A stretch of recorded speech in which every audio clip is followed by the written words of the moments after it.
Hi friends, ఎలా ఉన్నారు? ఒకసారి ఇమాజిన్ చేసుకోండి, మీ ఫేవరెట్ క్రికెట్ ప్లేయర్, మీ రోల్ మోడల్, మీకు ఎన్నో అన్ఫర్గెటబుల్ మూమెంట్స్ ఇచ్చిన ఆ క్రికెట్ ప్లేయర్ కేవలం సొంత లాభాల కోసం, టీం కోసం మ్యాచ్ ఆడకుండా మ్యాచ్ ఫిక్సింగ్ చేసి కావాలని సరిగ్గా ఆడకపోతే మీకు ఎలా ఉంటది? ఊహించడానికే భయంకరంగా ఉంది కదా. కానీ ఇయర్ 2000 ఇండియన్ ఫ్యాన్స్ అందరూ ఇదే ఎక్స్పీరియన్స్ చేశారు. ఎంతో మంది రోల్ మోడల్స్ గా భావించే కొంతమంది వాళ్ళ ఫేవరెట్ ప్లేయర్స్ ఇలా మ్యాచ్ ఫిక్సింగ్ చేశారని సిబిఐ ఒక రిపోర్ట్ రిలీజ్ చేసింది. ఈ రిపోర్ట్ బయటకు రావడంతో ఇండియాలో క్రికెట్ను అభిమానించే ప్రతి ఒక్కడు షాక్కి గురయ్యాడు. కేవలం ఇండియన్ ఫ్యాన్స్ మాత్రమే కాదు, ప్రపంచంలో క్రికెట్ను అభిమానించే ప్రతి ఒక్కరూ షాక్ అయ్యారు. అసలు దీని వెనకాల ఉన్న కథ ఏంటో ఈ వీడియోలో చూద్దాం రండి. గైస్, వీడియో కంటిన్యూ చేసే ముందు నాదొక చిన్న రిక్వెస్ట్. ఇది కేవలం నా ఫస్ట్ వీడియో మాత్రమే. సో ఇలాంటి టాపిక్స్ మీద మీకు ఏమాత్రం ఇంట్రెస్ట్ ఉన్నా సరే ఛానల్ని సబ్స్క్రైబ్ చేసుకుని ఉంచండి. ఫ్యూచర్లో ఇలాంటి ఎన్నో టాపిక్స్తో మీ ముందుకు వస్తాను. అలానే ఏమన్నా ఫీడ్బ్యాక్ ఇవ్వాలనుకున్నా సరే కింద కామెంట్స్లో చెప్పండి. కట్ చేస్తే ఇయర్ 2000 మార్చ్, ముంబై పోలీసులు ఇండియాలో బెట్టింగ్ స్కాండల్స్ ఎక్కువైపోతున్నాయి అని చెప్పి ఇన్వెస్టిగేషన్ స్టార్ట్ చేశారు. అయితే ఈ ఇన్వెస్టిగేషన్లో భాగంగా చాలా మంది బుక్కీస్ని అలానే ఈ బెట్టింగ్ ర్యాకెట్స్ని నడిపించే వాళ్ళ మీద ఒక నిఘా పెట్టారు. అయితే ఇందులో ఇంపార్టెంట్ పీపుల్ అందరినీ పాయింట్అవుట్ చేసి వాళ్ళ ఫోన్స్ ట్యాప్ చేశారు. ఫోన్స్ ట్యాప్ చేయడం అంటే వాళ్ళకి తెలియకుండా వాళ్ళ ఫోన్ కాల్స్ అన్ని రికార్డ్ చేయడం. వీళ్ళంతా బెట్టింగ్ని ఒక ఆర్గనైజ్డ్ క్రైమ్ లాగా, ఒక వెల్ మేనేజ్డ్ బిజినెస్ లాగా సక్సెస్ఫుల్గా ఇండియాలో నడుపుతున్నారు. అయితే ఇలా ట్యాప్ చేసిన ఫోన్ కాల్స్ అన్నీ ముంబై పోలీసులు వింటుండగా ఒక షాకింగ్ విషయం బయటపడింది. ఆ కాల్ రికార్డింగ్లో ఒక బుక్కీ ఇంకో క్రిమినల్తో మాట్లాడితే వాళ్ళందరూ షాక్ అయ్యేవాళ్ళు కాదేమో, కానీ ఆ బుక్కీ మాట్లాడుతుంది ఒక క్రికెట్ ప్లేయర్తో. క్రికెట్ ప్లేయర్ అంటే మీరు ఏదో డొమెస్టిక్ క్రికెట్ ప్లేయర్ అనుకుంటున్నారేమో, కాదు. ఒక international cricket team captain, south African team captain అయిన హ్యాన్సీ క్రాంజే. అవతల పక్క అతను మాట్లాడడం విని ముంబై పోలీసులందరూ ఒక్కసారిగా షాక్ అయ్యారు. ఆ తర్వాత ఈ కేసు సీరియస్నెస్ని అర్థం చేసుకున్న ముంబై పోలీసులు ఈ కేసుని సిబిఐకి అప్పగించారు. అయితే సిబిఐ డీప్గా ఇన్వెస్టిగేషన్ చేసి ఈ కేసులో కేవలం సౌత్ ఆఫ్రికా టీం మాత్రమే కాదు, ఇండియన్ టీంలో కూడా చాలామంది లెజెండరీ ప్లేయర్స్ ఇన్వాల్వ్ అయి ఉన్నారని తేల్చి చెప్పారు. అయితే ఈ రిపోర్ట్లో 4 పేర్లు ఉన్నా సరే 2 పేర్లు మాత్రం అందరినీ షాక్కి గురి చేసింది. ఒకటి Mohammad Azharuddin, Indian former team captain. 2 Ajay Jadeja. ఎందుకంటే వీళ్ళకి చాలా ఫ్యాన్ ఫాలోయింగ్ ఉండేది. ఈ న్యూస్ విన్న ఇండియన్ ఫ్యాన్స్ అందరూ ఒక్కసారి షాక్ అయ్యారు. అయితే ఈ రిపోర్ట్ ప్రకారం పాస్ట్లో జరిగిన చాలా మ్యాచెస్లో ఇలానే ఫిక్సింగ్ చేసి ఇండియా ఓడిపోవడం కానీ లేదంటే వెంటనే అవుట్ అయిపోవడం కానీ చేశారు. అయితే ఈ విషయం ఇండియన్ ఫ్యాన్స్ క్రికెట్ని పూర్తిగా నమ్మడం మానేశారు. ఎందుకంటే వాళ్ళు ఎంతో ప్రెస్టీజియస్గా చూసిన క్రికెట్ మ్యాచెస్ కూడా ఇలా ఫిక్సింగ్ జరిగింది అని తెలిసి అందరూ మోసపోయాం అనే ఫీలింగ్లోకి వెళ్ళిపోయి ఇండియన్ క్రికెట్ని నమ్మడం మానేశారు. అయితే ఫ్యాన్స్ అందరూ నమ్మడం మానేసి మ్యాచ్లు చూడకుండా ఉంటే స్పాన్సర్స్ మాత్రం ఎందుకు స్పాన్సర్ చేస్తారు చెప్పండి? ఎందుకంటే వాళ్ళు రన్ చేసేది బిజినెస్. అక్కడ జనాలు లేకపోతే వాళ్ళకి ఏమీ ఉపయోగం ఉండదు. సో స్పాన్సర్స్ కూడా ఇండియన్ టీంని స్పాన్సర్ చేయడానికి వెనక్కి వెళ్ళారు. అయితే ఈ విషయం చాలా సీరియస్ అయిందని అర్థం చేసుకుని ఇండియన్ గవర్నమెంట్ అలానే బీసీసీఐ దీన్ని స్ట్రిక్ట్గా బ్యాన్ చేయాలి, అలానే చాలా స్ట్రిక్ట్ మెజర్స్ తీసుకురావాలని చెప్పి డిసైడ్ అయింది. ఈ స్ట్రిక్ట్ రూల్స్ ఏంటో తెలుసుకునే ముందు అసలు మ్యాచ్ ఫిక్సింగ్ అనేది ఎలా జరుగుతుంది, ఇందులో ఎవరెవరు ఇన్వాల్వ్ అయి ఉంటారు, ఇలాంటి డీటెయిల్స్ అన్ని తెలుసుకుందాం రండి. ఫస్ట్ అసలు మ్యాచ్ ఫిక్సింగ్ జరిగినప్పుడు ఇందులో 2 టైప్స్ ఆఫ్ పీపుల్ ఇన్వాల్వ్ అయి ఉంటారు apart from cricket players. 1 bookies.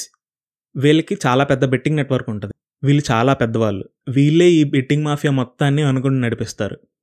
2 middle men. అంటే వీళ్ళు బుక్కీస్కి ఇంకా క్రికెట్ ప్లేయర్స్కి మధ్యలో మధ్యవర్తుల్లో ఉంటారు. వీళ్ళు ఎక్కడైనా ఉండొచ్చు. ప్లేయర్స్ ఉండే హోటల్స్లో క్లీనర్స్గా అయినా ఉండొచ్చు, చెఫ్స్గా అయినా ఉండొచ్చు, ఇంకా ప్లేయర్స్ యొక్క పర్సనల్ స్టాఫ్లా కూడా ఉండొచ్చు.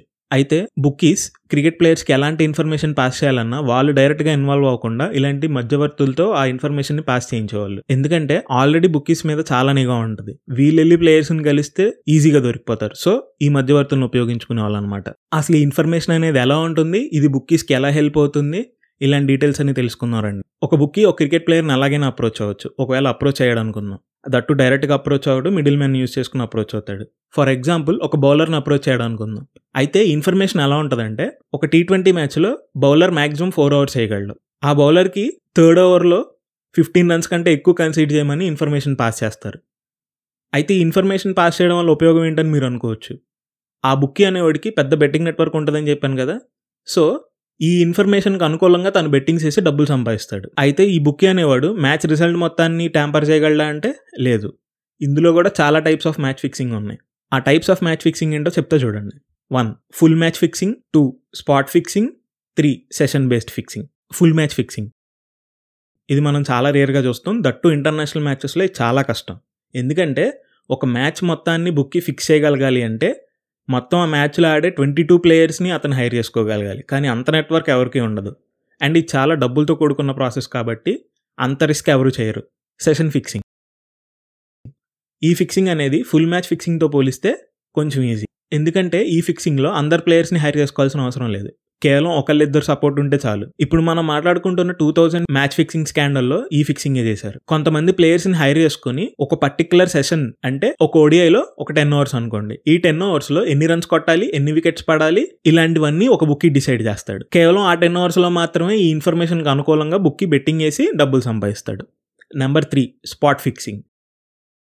ఇది చేయడం చాలా కష్టం. ఎందుకంటే ప్లేయర్కి కానీ బుక్కి కానీ ఎలాంటి ఇన్ఫర్మేషన్ మ్యాచ్కి ముందు ఉండదు. మరి ఇన్ఫర్మేషన్ లేకుండా బెట్టింగ్ ఎలా నడిపిస్తారు అనుకుంటున్నారా? చెప్తా చూడండి. ఎప్పుడైతే బుక్కీ అండ్ ప్లేయర్ ఈ మ్యాచ్ని ట్యాంపర్ చేయాలని ఫిక్స్ అవుతారో, ప్లేయర్ అనేవాడు మ్యాచ్లో ఒక పర్టికులర్ స్పాట్లో, అంటే ఓవర్ వేసే ముందు కానీ లేదా ఫీల్డింగ్ చేసే టైంలో కానీ బుక్కీ అనేవాడికి ఒక సిగ్నల్, ఒక సీక్రెట్ సిగ్నల్ ఇస్తాడు. ఆ సిగ్నల్స్ ఎలా ఉంటాయంటే తను వేసే ఏదో ఒక ఓవర్లో వరుసగా 2 వైడ్ చేయడము, లేదంటే బాల్ వేసే ముందు ఆకాశంలోకి చూడడము, లేదంటే బాల్ వేసే ముందు నాప్కిన్తో బాల్ని ఎక్కువగా తోడవడము, ఇలాంటి సిగ్నల్స్ అన్ని బుక్కీకి ఇస్తాడు.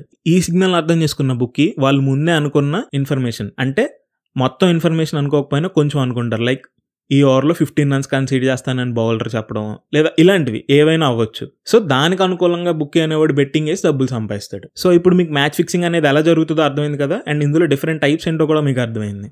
ఇప్పుడు 2000 స్కామ్లోకి వచ్చేసేయండి.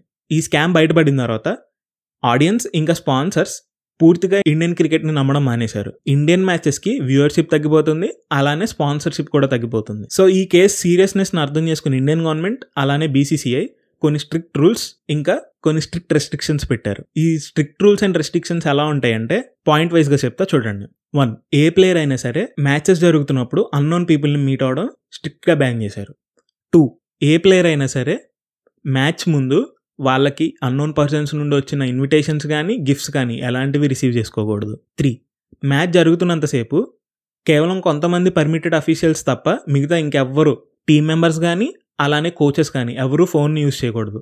ఆ కొంతమంది పర్మిటెడ్ పీపుల్ కూడా ఓన్లీ ఎమర్జెన్సీ టైంలో మాత్రమే ఫోన్ యూజ్ చేయాలి. 4, కొన్ని స్పెషల్ టీమ్స్ని హైర్ చేసుకుని ప్లేయర్స్ యొక్క మూమెంట్స్ని ట్రాక్ చేసేవాళ్ళు. లైక్ వాళ్ళు ఎవరైనా అన్నెసరీ పీపుల్తో ఇంటరాక్ట్ అవుతున్నారా, లేదంటే మ్యాచ్ ముందు అన్నెసరీ ప్లేసెస్కి వెళ్తున్నారా, ప్రైవేట్ ప్లేసెస్కి వెళ్తున్నారా, ఇలాంటివన్నీ ట్రాక్ చేసేవాళ్ళు. నెంబర్ 5, ప్లేయర్స్ యొక్క ఫైనాన్షియల్ స్టేట్మెంట్స్, బ్యాంక్ ట్రాన్సాక్షన్స్ ఇవన్నీ మానిటర్ చేయడం స్టార్ట్ చేశారు. అలానే ప్లేయర్స్కి ఎప్పుడైనా భారీ మొత్తంలో డబ్బులు కానీ ఏదన్నా గిఫ్ట్ కానీ వస్తుంది అన్నప్పుడు వాళ్ళు ముందే BCCIకి అలానే ఇండియన్ గవర్నమెంట్కి రిపోర్ట్ చేయాలి. ఇక్కడతో ఫిక్సింగ్ కథ ముగిసిందని మీరు అందరూ అనుకుంటున్నారు కదా, అయితే మనందరం పప్పులో కాలేసినట్టే.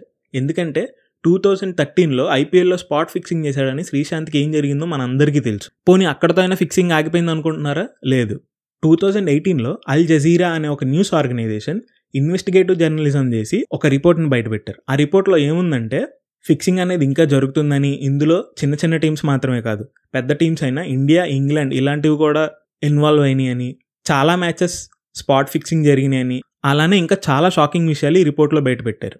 ఒకవేళ ఈ రిపోర్ట్ గురించి పూర్తి డీటెయిల్ వీడియో మీకు కావాలనుకుంటే నాకు కింద కామెంట్స్లో చెప్పండి. గైస్ ఒక్క సెకండ్ ఆగండి. ఈ వీడియో మీకు ఎలా అనిపించింది? ఇలాంటి టాపిక్స్ మీకు ఇంట్రెస్ట్ ఉందా?